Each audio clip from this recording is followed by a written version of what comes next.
Cadas, respon Gibran malah nantang. Kalau ada bukti korupsi, siap dipanggil. Kadrun-kadrun bangkotan geruduk KPK, paksakan tangkap anak presiden, gak ada bukti kok ngotot mbah.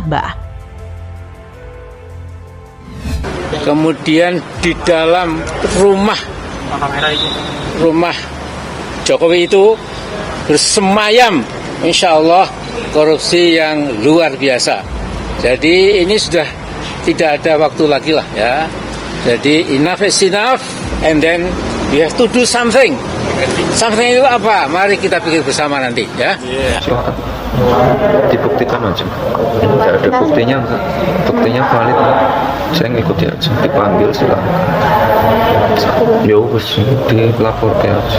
Kita kan nggak pernah menghalangi. Aku ya orang menghalangi. Kalau mereka mengatakan sebagai oposisi, bolehlah mengkritik kebijakan, itu satu hal.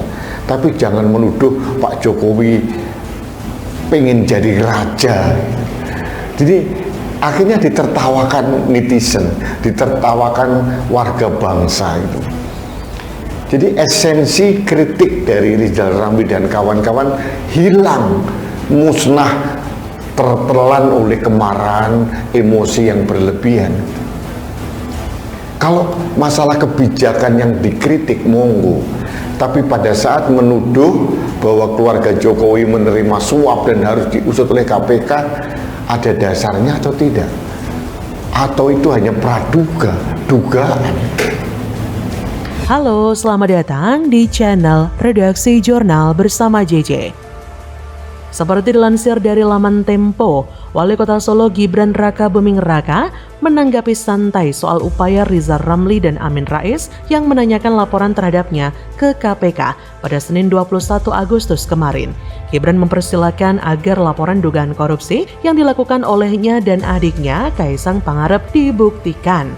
Kata Gibran, ya laporkan saja, kalau ada buktinya ya dibuktikan saja. Gibran mengaku tidak akan menghalangi jika mereka melapor ke KPK. Ia juga menyatakan tidak akan menghalangi proses KPK.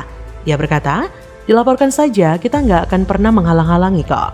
Ditanya tentang ada atau tidaknya panggilan dari KPK terkait laporan tersebut, Gibran balik menanyakan ada atau tidak bukti valid yang mereka miliki terkait dugaan korupsi itu. Ia berkata, lah ada buktinya nggak? Kalau ada buktinya valid nggak? Kalau saya ngikuti aja, dipanggil ya silakan, dibuktikan saja. Kalau ada buktinya yang valid ya silakan dipanggil, kata Gibran. Betul banget Mas Wali, buktinya opo? Nyatanya nggak ada bukti valid kan? Dipanggil ya siap datang, nggak usah banyak bacot deh. Sebelumnya, mantan Menko Kemaritiman Rizal Ramli dan Ketua Majelis Syuro Partai Umat Amin Rais bersama sejumlah orang menyambangi gedung KPK Senin 21 Agustus.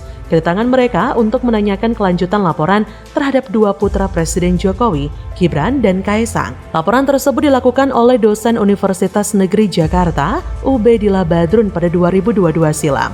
Laporan itu didasari atas dugaan hubungan kedua anak Presiden Jokowi dengan perusahaan pembakar hutan.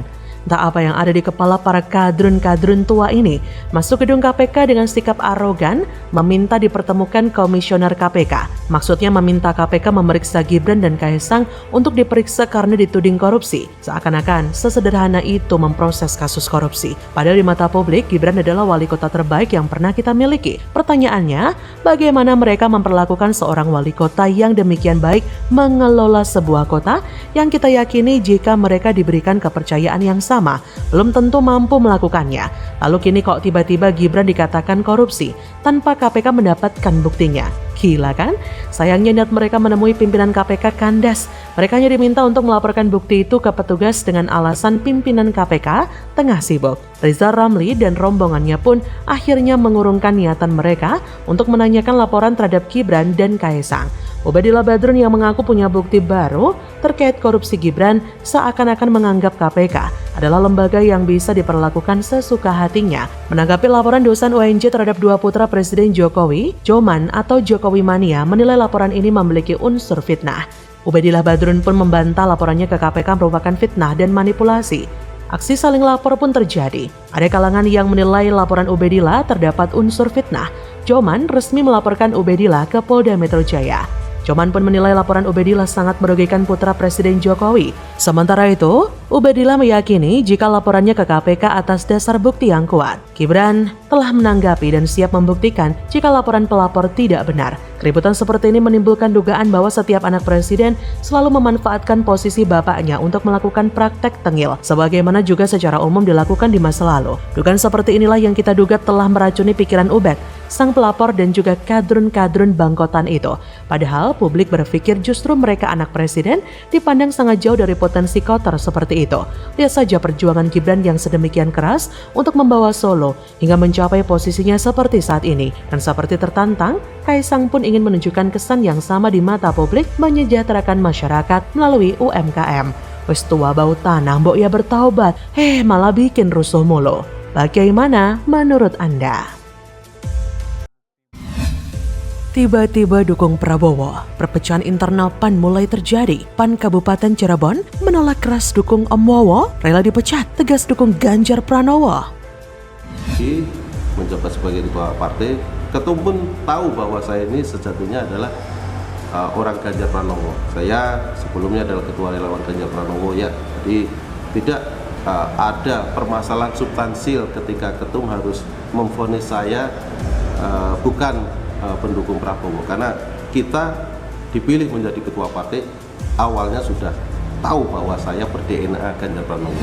Karena itu saya menawarkan dalam diskusi-diskusi yang akan datang bahwa persatuan ini harus menjadi dasar tonggak dan tujuan daripada koalisi kita, bahwa kita terbuka dengan bergabung partai-partai dan kekuatan-kekuatan politik lainnya. Sesudah elit-elit di sekitar Jokowi ini dirangkul, strategi terakhir adalah bagaimana merangkul Jokowi dan memanfaatkannya untuk meraih kekuasaan. Hanya Jokowi itu memang lebih pintar. Dia masih terlihat seperti main dua kaki supaya tidak dianggap musuh yang harus dilawan. Dirangkulnya Prabowo bukan karena Jokowi mendukungnya, tapi untuk lebih jelas melihat siapa Prabowo itu sebenarnya. Halo, selamat datang di channel Redaksi Jurnal bersama JJ.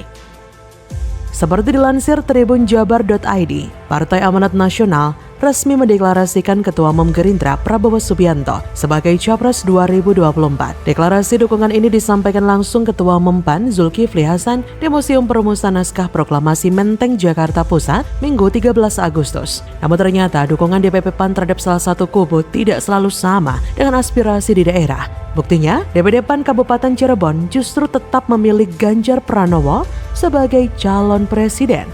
Ketua DPP PAN Kabupaten Cirebon, Heru Subagia, menegaskan pihaknya tetap tegak lurus memberikan dukungan politik pencapresan di pemilu 2024 kepada Ganjar Pranowo. Bahkan mereka sudah siap menerima konsekuensi ketika tidak sejalan dengan Ketua Umum partainya Zulkifli Hasan. Kata Heru Minggu 13 Agustus, secara pribadi saya Heru Subagia, kader PAN sekaligus Ketua DPD PAN Kabupaten Cirebon, tetap tegak lurus beri dukungan politik pencapresan 2024 ke Bapak Ganjar Pranowo. Kami siap menerima sanksi politik dan respon politik dari DPP untuk proses prosedur pemecatan jika dibutuhkan sesuai ADART partai. Menurut Heru, dirinya akan bertanggung jawab moral dan politik atas keputusannya yang tetap memilih Gubernur Jateng di bursa pencapresan.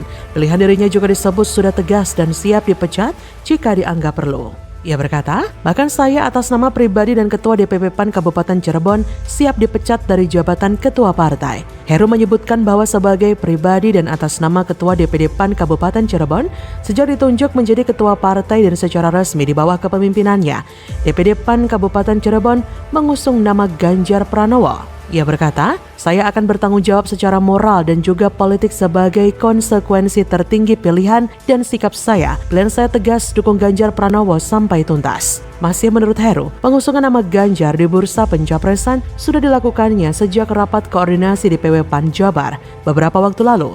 Lalu dilanjutkan dalam rapat kerja nasional PAN, sehingga keputusannya dianggap telah final dan tetap mendukung Ganjar Pranowo untuk Presiden 2024. Selain PAN, Golkar pun juga secara mengejutkan ikut mengusung Prabowo. Kenapa mengejutkan? Pasalnya, keduanya sempat menjalin komunikasi dengan PDIP cukup intensif. Bahkan PAN sendiri pernah mendorong Erick Thohir untuk jadi cawapres Ganjar.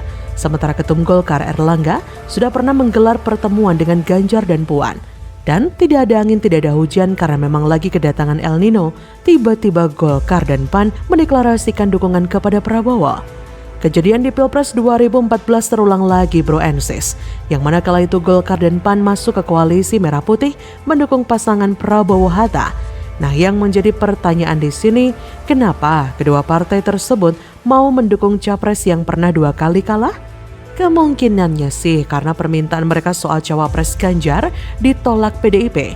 PDIP memutuskan menentukan sendiri siapa yang akan jadi wakil Ganjar. Alasannya jelas, supaya cawapres yang akan mendampingi capres pilihannya itu adalah benar-benar yang terbaik, bukan dari hasil kompromi antar partai pengusung. Terbukti kok ketika P3 ngotot menyodorkan nama Sandiaga Uno sebagai cawapres. Auto dipersilakan keluar dari koalisi oleh PDIP. Pada intinya, PDIP nggak mau seperti Nasdem yang nggak berani bersikap tegas ketika AHY maksa jadi cawapres Anies. Padahal jelas Nasdem menolak AHY. Meskipun sekarang koalisi perubahan tidak bubar, tapi mereka terus berkonflik, alias ada perang dunia ketiga di dalamnya. Begitupun dengan Koalisi Kebangkitan Indonesia Raya yang terdiri dari Gerindra, PKB, ditambah P3, PSI, PAN, dan Golkar juga bakal berantem Ferguso. Penyebabnya sih sama, berebut jatah cawapres. PKB menyodorkan ketumnya Caimin untuk jadi cawapres Prabowo. Golkar tentu akan berusaha menjadikan ketumnya sebagai pendamping ketum Gerindra itu bertarung di Pilpres 2024. Sementara PAN menyodorkan nama Erick Thohir untuk jadi pendamping Prabowo pasca Menteri BUMN tersebut ditolak jadi cawapres Ganjar. PBB mengusulkan nama Yusril untuk jadi wakil Prabowo, sedangkan PSI pernah mewacanakan Yeni Wahid untuk jadi cawapres. Jadi, ada 5 proposal cawapres di meja Prabowo. Celakanya yang bisa dipilih cuma 1, Prabowo nggak akan bisa punya cawapres sebanyak 5 orang. Sudah bisa dipastikan